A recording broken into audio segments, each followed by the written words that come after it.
प्यारे अधिवक्ता साथियों, सभी को हमारा जय श्री राम। आप सभी अधिवक्ता साथियों ने कल के लंबे वीडियो पर अपनी सधी हुई प्रतिक्रिया के साथ एक मौन प्रतिक्रिया हमें प्रेषित की है। जो मैं एहसास किया हूँ वो मैं आपको शेयर कर रहा हूँ और आप खुद से महसूस करें क्या ये सत्य है या नहीं। मुझे साफ प्रतीत हुआ है कि उत्तर प्रदेश उच्चतर न्यायिक सेवा, उत्तर प्रदेश जूनियर डिवीजन न्यायिक सेवा और उत्तर प्रदेश अभियोजन अधिकारी के पदों के लिए क्रमशः एक समय ऐसा था सितंबर 2023 में अगस्त लास्ट से कि लगा एपीओ पहले आ जाएगी, फिर लगा नहीं जे पहले आ जाएगी, फिर एचजेएस ने दिसंबर लास्ट तक जाते जाते 22 दिसंबर को संक्षिप्त नोटिफिकेशन जारी कर दिया था। तो एक बार लगा कि एचजेएस का नोटिफिकेशन आ तो गया है, लेकिन फॉर्म पहले जूनियर डिवीजन न भरा ले, लेकिन फिर भी वो क्रम बना नहीं। जिस हिसाब से स्थितियां बनी, अब एक स्थिति साफ हो गई। उच्चतर न्यायिक सेवा के लिए फॉर्म भरा जा रहा और मेंस के लिए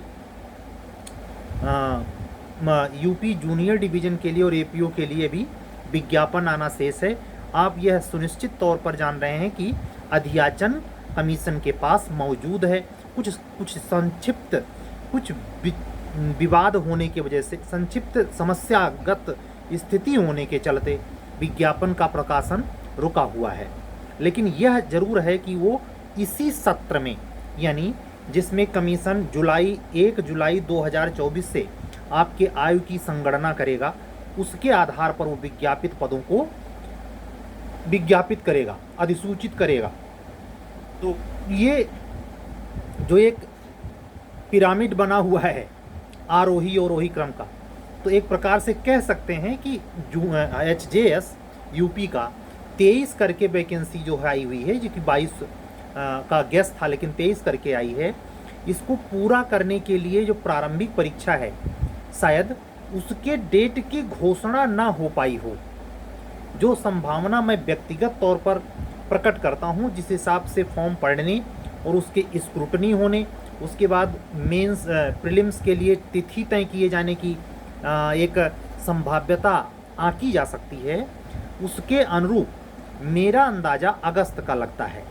अगस्त की कोई डेट हो सकती है, मिड 15 अगस्त से लेकर 30 अगस्त के बीच में, जब प्रारंभिक परीक्षा आपकी यूपी एचजेएस की आयोजित की जाए माननीय उच्च न्यायालय इलाहाबाद द्वारा। तो हम कल के वीडियो के ऊपर मौन जो सभी प्रतिक्रिया महसूस की है वो मैं आपसे साझा करूं। वो ये दर्शाता है कि इस बढ़ती हुई उम्र में जब आपकी एज 35 साल के ऊपर जा रही है और ज़िंदगी के एक ऐसे मोड़ पे आप आगे बढ़ रहे हैं जहां हर तरह की चुनौतियां कई अर्थों में जटिल हैं। जवाबदेही तो जो है तो साइड की है, अपने जीवन निर्वाह का ही संकट है। उसमें इतने बड़े स्तर का सिलेबस, नैराश्य भाव, हताशा या अपने आप को किसी भय के वातावरण में रखकर, झांसे में रखकर नहीं प्राप्त किया जा सकता। साथ ही कल के वीडियो का जो सार मैंने महसूस किया, आप लोगों ने मौन प्रतिक्रिया दी कि आपने उतना लंबा वीडियो अगर सुना है तो ये तो जरूर खोज रहे हैं कि कौन ऐसी चीज़ मिल जाए, क्या ऐसा हम करें कि हमारा भी फाइनली सिलेक्शन हो जाए। हमारी अधिवक्ता बहनों की कुछ प्रतिक्रियाएं मुझे मिली, उनमें कुछ लोगों को भय महसूस हुआ, कुछ लोग ने उसको सही प्रतिक्रिया समझी, लेकिन स्वाभाविक तौर पर निष्कर्ष उसका ऐसा था पूरे वीडियो का, जो आपको सतर्क तो करता था लेकिन एक अनिश्चितता और साथ ही साथ एक अन्य मनस्क नैराश्यता भी पैदा करता था। मैं इससे सहमत हूँ। लेकिन कभी कभी क्या होता है, रेगुलर वीडियो आप जाता है, आप जानते हैं, हर दिन मोटिवेशन के नाम पर एक मुंगेरी लाल के सपने नहीं, मुंगेरी लाल के सपने की हकीकत और मोटिवेटर नहीं होना। ये ना लगे कि हम किसी दिन ये पेशेवर मोटिवेशन का, मैं इसके सख्त खिलाफ रहता हूँ। आप मुझे ये जितने संदीप माहेश्वरी और दुनिया भर के जो टीचर बक बक बक बक करते हैं, इनको मैं तनिक भी तवज्जो न देता, क्योंकि इसमें से कोई भी इनके अपने विचार नहीं है। ध्यान रखना, ये सब बड़े सातिर माइंड के पढ़ के और दूसरे के विचारों को उधार बकर बकर करते हैं, उसका प्रभाव नहीं पड़ता। प्रभाव उसका पड़ता है जिसकी अपनी मौलिक अनुभव की बातें हों, जो अपने अनुभव शेयर करे जिंदगी के। उसके मुंह से अध्यात्म की बातें अच्छी नहीं लगती जो नंबर 1 का पेशेवर मक्खी चूस आदमी हो। वो कितनों लंबे लंबे श्लोक शास्त्र दर्शन पे ले, लेकिन वो असर नहीं करेगा। जो वाणी महात्मा भगवान बुद्ध के मुख से प्रकट हुई तो उसको लिपिबद्ध कर दिया बौद्ध धर्म के अनुयायियों ने। जो बाबा तुलसीदास जी ने रामचरितमानस में लिखा वो उपमा बेमिसाल है महाराज। कितने लोग पुकार ठूस ठूस के, गुटखा भर भर के, दारू के नशे में रामचरितमानस पढ़ रहे हैं। वो प्रभाव पैदा कर सकते हैं। एक चौपाई का एक हिस्सा, उतनी चौपाइयों से बड़ा रामचरितमानस है। एक स्लोगन कोई रच सकते हैं? सब कापी चल रही है, जितने प्रवचन करता, इसीलिए प्रभावहीन लगते हैं। हाँ, उनके सामने अल्पज्ञ, अनपढ़, जट, भीड़ का जमावड़ा जरूर देख सकते हैं आप। अब उसमें भी परमात्मा है तो ये कहना कि मूर्खों की भीड़, तो फिर गीता में ये बार बार क्यों समझाते हैं कृष्ण?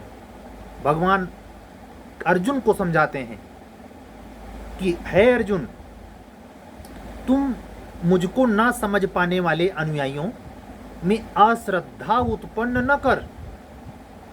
वो जैसा करते हैं, जैसा हैं, उनको पारंपरिक रूप से वैसा करने दे, बल्कि उनके सामने तू भी वैसा ही व्यवहारित हो। तू ये पाखंड मत दिखा कि तू ज्ञानी है। इसमें सार छिपा है, वही वासुदेवः सर्वम। एक सीमा आएगी, ऊर्जा परिवर्तित होगी, विचारों से विकसित होकर विचार शून्यता को प्राप्त करना, पुण्य पाप से निवृत्त होकर पुण्य की ओर बढ़ना, और पुण्य पाप दोनों का पराभव कर जाना, निवृत्त हो जाना। निवृत्त हो जाने का मतलब ये नहीं सदा सत्य बोलो के अभिमान से चूर हो जाना।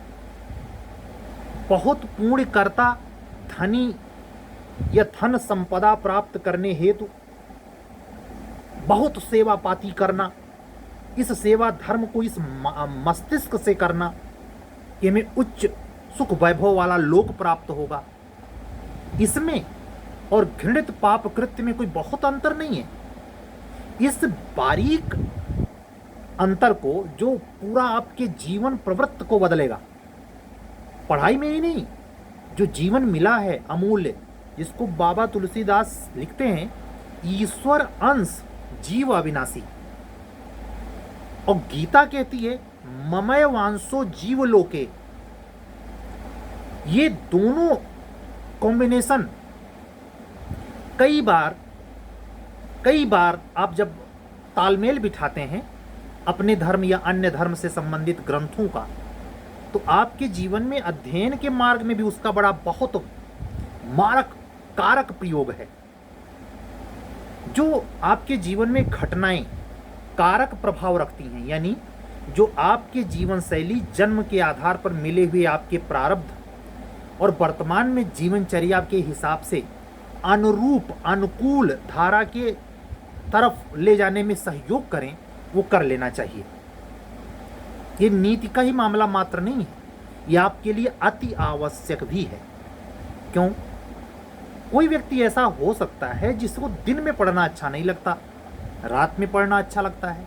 बिल्कुल, और रात को ही दिनचर्या का शेड्यूल बनाए। ये अलग मुद्दा है कि एग्जाम दिन में होगा। ऐसे जो रात में नहीं दिन में फ्रेश महसूस, कहने का अर्थ है किसी के लिए स्पेशलाइज्ड नहीं किया जा सकता। कल के वीडियो की लंबी बातें आपको जगाने के लिए थी, सतर्क करने के लिए थी, आपको किसी मसले में हतोत्साहित करने, भय से ग्रसित करने, चिंता के गोते में खो जाने के हेतु कदापि नहीं थी। मैं आज यह दोबारा एक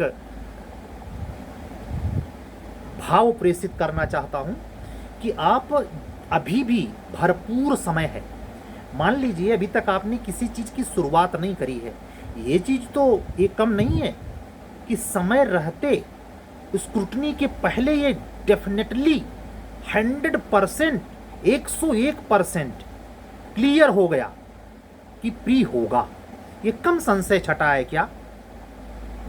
इस संदिग्धता से पार पाने का मतलब जानते हैं? परमात्म तत्व जो संशय को विनाश कर देता है, संशयात्मा विनश्यति।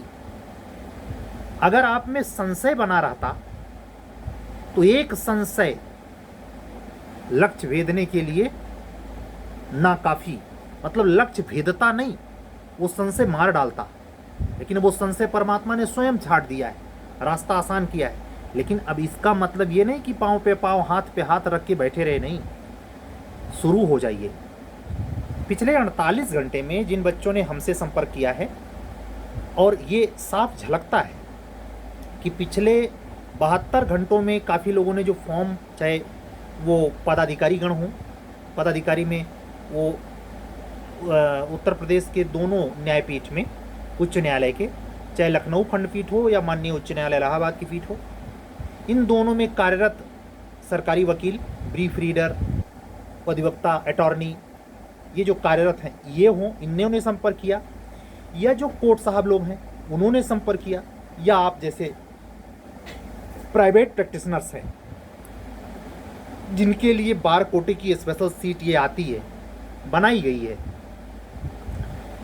वो सारे के सारे, उनमें तन्मयता, सतर्कता, और अब की बार भले इतनी जटिलतम ब्रॉड सिलेबस है, उसको भेद देने का गजब का साहस देखने को मिला। हालांकि मैं ये सिमिलरली ये नहीं कह पाऊंगा कि सूचीबद्ध ढंग से यही टेस्ट, जैसे बिहार में मैंने 10 मॉडल टेस्ट कराया, तो अक्सर आपने देखा होगा मेरे स्टेटस पर, मेरे थंबनेल में, रेगुलर वीडियो में कि आज ये इस नंबर का टेस्ट था। ऐसा मैं यहाँ कर पाने में इसलिए असमर्थ हूँ, कुछ बच्चे बहुत आगे तक आ गए हैं टेस्ट सीरीज में, कुछ बिल्कुल नए जुड़े हैं। तो अगर मैं इसमें थंबनेल ये लगा दूँ कि ये टेस्ट दे रहा है, ये टेस्ट चल रहा है, तो नए वालों के साथ बेईमानी होती है, नाइंसाफ़ी होती है, सॉरी। और अगर नए वालों के अनुरूप लगाऊं तो जो पुराने वाले बहुत आगे बढ़ गए हैं वो शिकायत कर सकते हैं, इसलिए मैं चुप रहता हूं। लेकिन ओरली मैं पर डे कह रहा हूं कि ये जो नए जुड़े हैं, इतने से समझना, जो नए जुड़े हैं उनकी पकड़ तैयारी करके जुड़े हैं। हो सकता है उनको, कुछ लोगों ने बताया भी कि सर हम आपको 6 महीने से, कुछ ने 10 महीने से, कुछ ने साल भर तक का समय बताया। हमने आपको रेगुलर सुना है, और अब जब वो हमारे पेपर से टक्कर ले रहे हैं तो सिर्फ टक्कर नहीं ले रहे हैं, वो हमको भी सुधार दे रहे हैं। मैं यहाँ यूट्यूब मीडिया कह रहा हूँ, नया नया मेरा प्रयास था, और जो पेपर शुरुआत के समय हमने सेट करे, उस पेपर में ह्यूमन एरर देखने को मिला। हालांकि कुछ ही प्रश्न पत्र में ऐसा था, उसका कारण था, मैंने उन बच्चों को शेयर किया, यहाँ सार्वजनिक मंच से वो नहीं कह सकता, लेकिन इतना जरूर समझें कि उन नए बच्चों में सतर्कता तो है कि वो इंडिकेट कर रहे हैं सर इस क्वेश्चन को एक बार जरूर देख लें। तो ये दर्शाता है कि जब आप सेगमेंट वाइज पढ़ रहे हैं, जैसे मान लिया एक कोई भी पेपर, जो ये 62 पेपर हैं, इसमें से कोई भी सिंगल एक पेपर उठाएं, उसमें देखें कितने टॉपिक्स हैं, और टॉपिक ही ना देखें, उनसे लिंक कितने कितने और सब्जेक्ट करते हैं। ये अपने मैं बच्चों से सीख रहा हूं, यकीन बना रहा हूं आपको। अब ये रास्ता और खुला है, चौड़ा हुआ है। जैसे कहते हैं ना, आप पगडंडी से जा रहे थे, हमें पक्की रोड मिल गई है, पिच रोड से और आगे बढ़ गए, हमको हाईवे मिल गया है, वो भी एकदम शानदार, दौड़ा जा सकता है फुल स्पीड।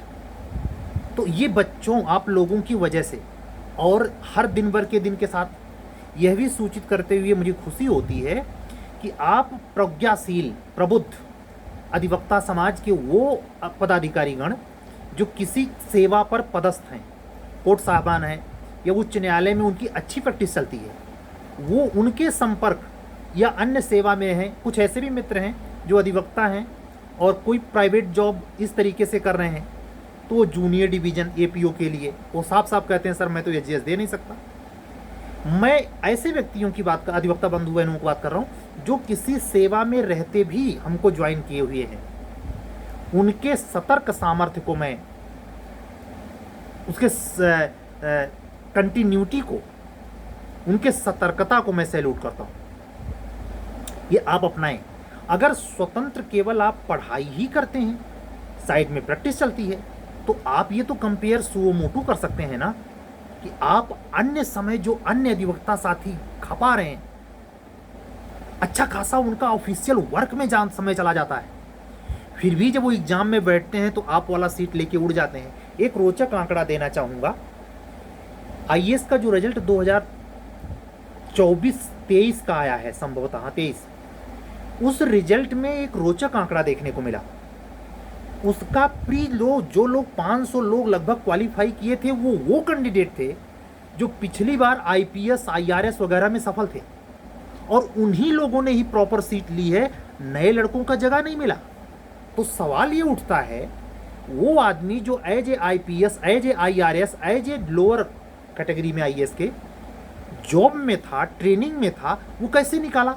और आप पूरा का पूरा समय कोचिंग दे रहे थे, पढ़ भी रहे थे, और आपसे ना निकला। जानते हैं क्या है? बताऊं? आप सहमत होंगे इससे। ये वही चीजिया है जो आप करना नहीं चाह रहे हैं, करके तो देखें। लैबोरेटोरियल टेस्ट हो जाता है।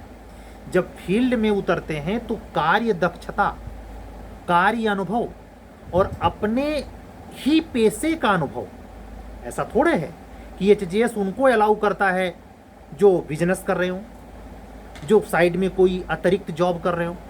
केवल प्रैक्टिस अलाउ करता है।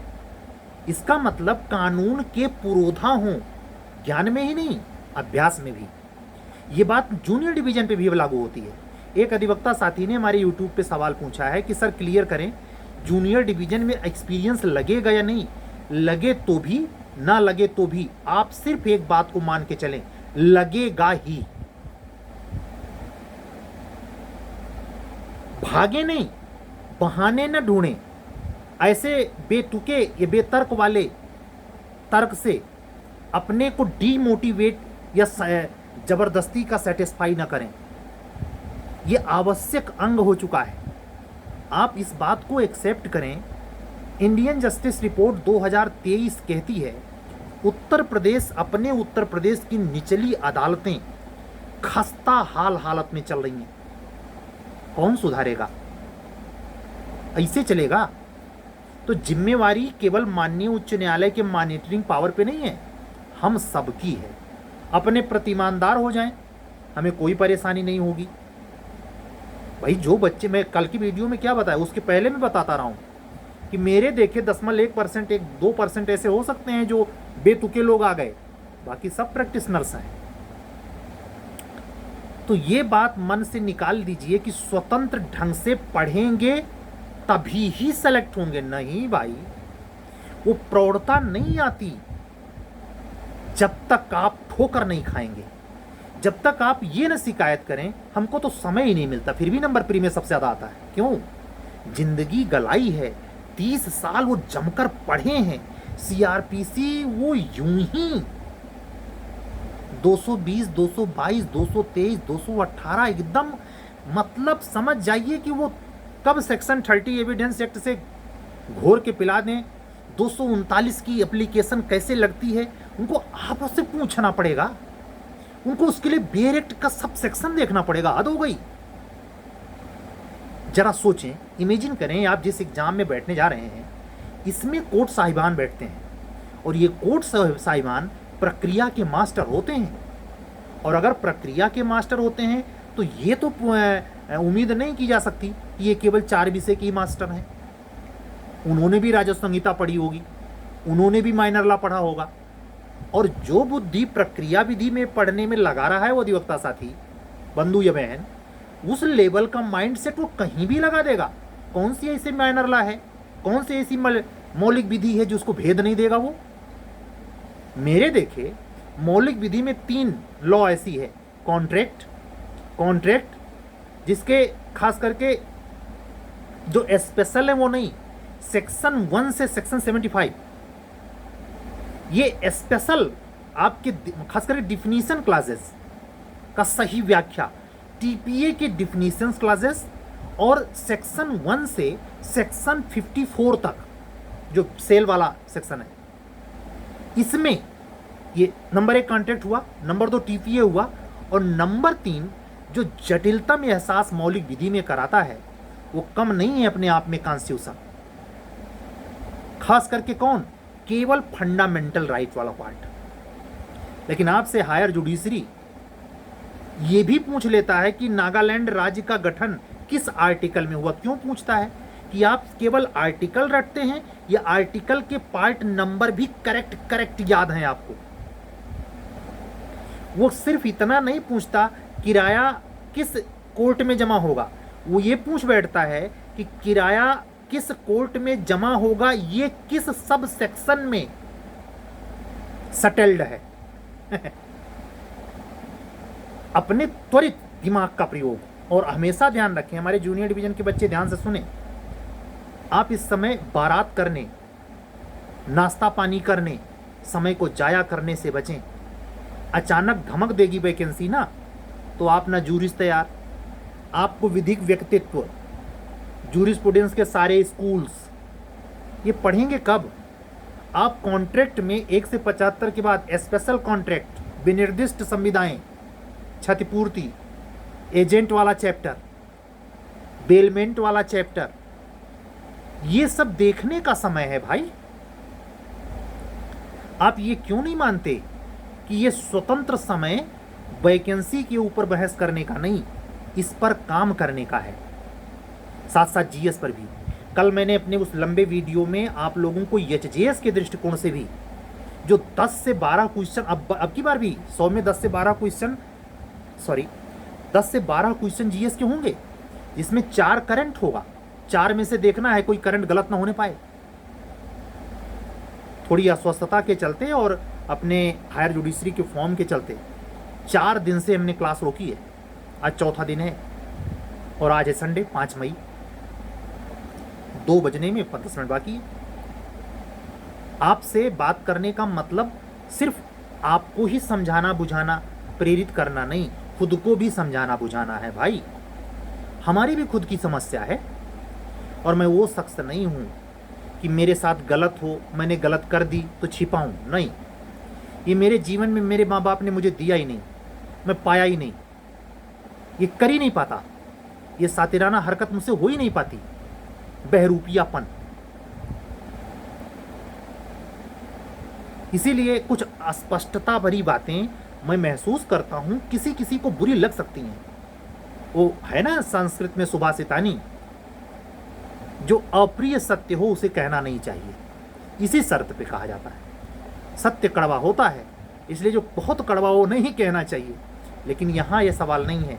मैं कबीर दास जी के उस दोहे से ज़्यादा प्रेरित हूँ कि गुरु का ये कर्तव्य है कि अपने शिष्य को सुघड़ बनाने के लिए, उसके भविष्य को सुरक्षित करने के लिए, स्वर्णिम गाथा लिखने के लिए उसका अंतर हाथ सहार दे, यानी अंदर की तरफ से हाथ लगाए रखे और बाहर बाहे चोट। गुरु कुम्हार शिष्य कुंभ है। क्या कहा? गुरु कुम्हार शिष्य कुंभ है। गुरु कुम्हार जैसा है और शिष्य क्या है? घड़े जैसा। मेरी ये क्षमता नहीं कि अपने आप को गुरु संबोधित कराऊं, और न मेरा कभी किसी काल में यह उद्देश्य कि आप शिष्यवत मुझसे जुड़े, नो, मित्रवत। हमारे अधिवक्ता बंधु बहन हमसे उम्र में बड़े हैं, और मैं तो अपने अधिवक्ता बहनों को झुक के सलाम करता हूँ, नमस्ते करता हूँ, जो हमसे उम्र में बड़ी हैं। सभी बहनों को हृदय से बहुत कोटि सा आभार, उन्होंने बहुत सम्मान दिया मुझे। ये मैं अधिवक्ता बंधुओं को स्पेशल कहूँगा, लेकिन संख्या उनकी कम है बहनों की अपेक्षा। बहनें हमसे उम्र में ज़्यादा बड़ी हैं, लेकिन उन्होंने हमको बहुत प्रमोट किया है। और ये कह सकता हूँ, जब आवाज़ में आप जिस दिन बुलंदी महसूस करें कि आज सर ऊर्जा से ओतप्रोत हैं, उसमें हमारी अधिवक्ता बहनों का अन्य अन्य मार्गों से बहुत हाथ है। ये उनके एक सौम्य और नेचर के द्वारा दिए गए निर्मल और विनम्र सुशील विचारों मात्र से नहीं, मेरे पास इतना समझ है, तार्किकता है बातों में, वैज्ञानिकता है, मनोविज्ञान छिपा है, या मात्र लल्लो चप्पो है। लल्लो चप्पो का विश्लेषण करने के लिए मुझे अतिरिक्त रूप से कुछ सोचने की जरूरत नहीं है। और जो भी अधिवक्ता साथी बंधु बहन मुझे इतने लंबे से समय से सुन रहा है, वो कैसे भी अपने मनोविज्ञान रखता हो, उसके मंतव्य अपने कुछ भी हों, लेकिन यह तो मानेगा कि वो मूर्ख को नहीं सुन रहे हैं। ठीक है, तो ये समय है। ये मैंने इतना आज चर्चा क्यों की कि इन घटनाओं प्रघटनाओं चल रही सीरीज के बीच अधिवक्ता साथियों के अपने व्यक्तिगत अनुभवों से आप भी प्रेरित हों। हमसे ना जुड़ पाने का सामर्थ्य अगर नहीं है, आपके पास उतना पे करने का पावर नहीं, एक बार बात करके देखें। हमारा व्हाट्सअप नंबर 7705090393 है। कौन ऐसा यूट्यूब पे है अधिवक्ता साथी या बंधु बहन जो अपने रिकॉर्डेड क्लास शेयरिंग मोड में दे देगा? है हिम्मत किसी में जो अपनी सीरीज यूं ही व्हाट्सएप पे दे देगा? ठीक है, मैंने कुछ फी रखी है, लेकिन ये आप सोचें, ऐसे आचरण करने वाले को जानते क्या कहते हैं? जो पेशेवर होते हैं, महामूर्ख, अपना भविष्य खत्म कर रहा है। इसकी चिंता ये करें जो पीछे चारों हैं। मैं इन पर सब पर छोड़ दिया। 8 जुलाई 2022 के बाद मैं खुद हूं ही नहीं।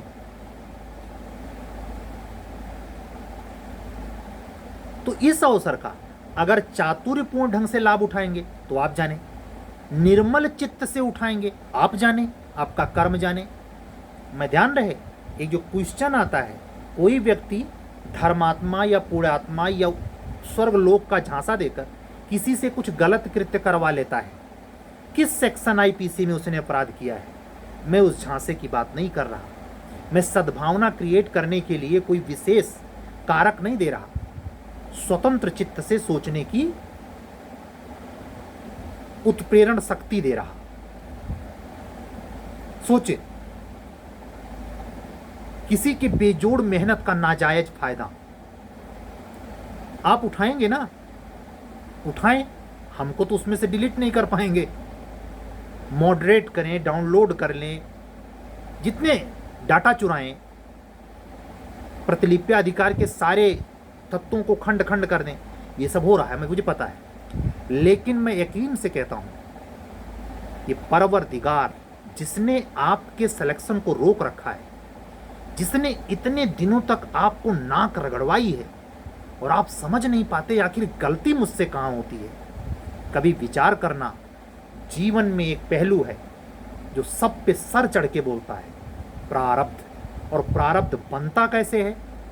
नेक और बुरे कर्मों से। अपने कर्म पर निगाह बहुत बेजोड़ रखें। इस बार रिश्वतखोरी, जैक, 420, फर्जी मार्कशीट के आधार पे आप पद प्राप्त कर सकते हैं, ये पॉसिबल है इस संसार में, लेकिन कर्म आप अपने खराब कर रहे हैं। सनद रहे, जिस सहारे आप अंदर जाएंगे, अगले जन्म में सच में परमात्मा आपको वही कर दे। तो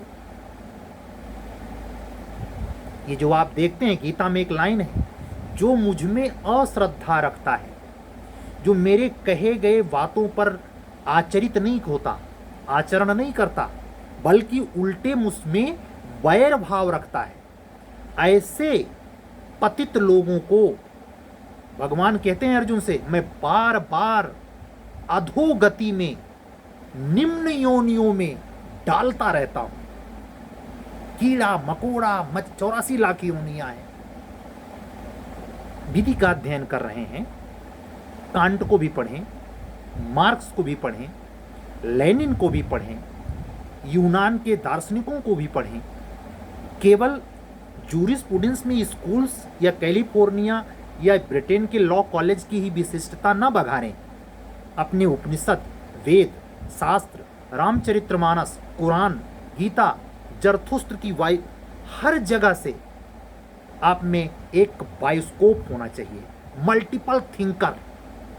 वो जस्टिस या जज के रूप में सोचा पाता है, उसके डिसीजन की लाइनें चमत्कृत करती हैं और वो एडीजी की कुर्सी, डीजे की कुर्सी, एसईजीएम की कुर्सी, सीजेएम की कुर्सी, जूनियर डिवीजन की कुर्सी शोभा पाती है। हम उसी सभागार में रहने, चाहे एपीओ के हैसियत से, चाहे जूनियर डिवीजन के हैसियत से, चाहे हायर डिवीजन के हैसियत से रहने वालों को ही ट्रेंड कर रहा हूँ, या परमात्मा मुझसे ऐसा करवा रहा है। मैं कदापि नहीं चाहता कि आप किसी भी माध्यम से मुझसे जुड़ें और आप वहां ओछी हरकत करते हुए पाए जाएं, आप में अल्पज्ञता झलक जाए, आप ज्ञान की आप मूढ़ता का शिकार हो जाएं, आपके आचरण में घृणित पक्ष हो, आपका आचरण वैशिष्ट रहित हो। इन सब चीजों पर अभूतपूर्व काम करें, ये यही वक्त है। सतर्क निगाह बनाए रखें, धीरज रखें, उत्साह से लबरेज रहें, अपने आस्था पर, परम सत्ता पर अकाट्य विश्वास रखें, दृढ़ता रखें, कर्म सुधारें, निश्चित सफलता मिलेगी। आज की बात पूरी। कल फिर मिलेंगे एक नए वीडियो के साथ। आप सभी के बैठे हुए परमात्मा को मैं साष्टांग नमन करता हूँ। अपने सभी अधिवक्ता साथियों, बंधुओं, बहनों को जय सिया राम बोलता हूँ। कल फिर मिलने के वादे के साथ। अगर हमारे द्वारा चलाए जा रहे कार्यक्रम में, खास करके उच्चतर न्यायिक सेवा, प्रारंभिक परीक्षा test series, junior division APO pre और मेंस दोनों की टेस्ट सीरीज, या क्लासेस जो हिंदी मीडियम में उपलब्ध होती हैं, उससे अगर आप जुड़ना चाहते हैं तो मेरे व्हाट्सअप नंबर 7705090393 पर व्हाट्सअप करके कनेक्ट हो सकते हैं। आपका स्वागत होगा। चलने दीजिए, कल फिर मिलेंगे। सत्यमेव जयते। शुभ रात्रि।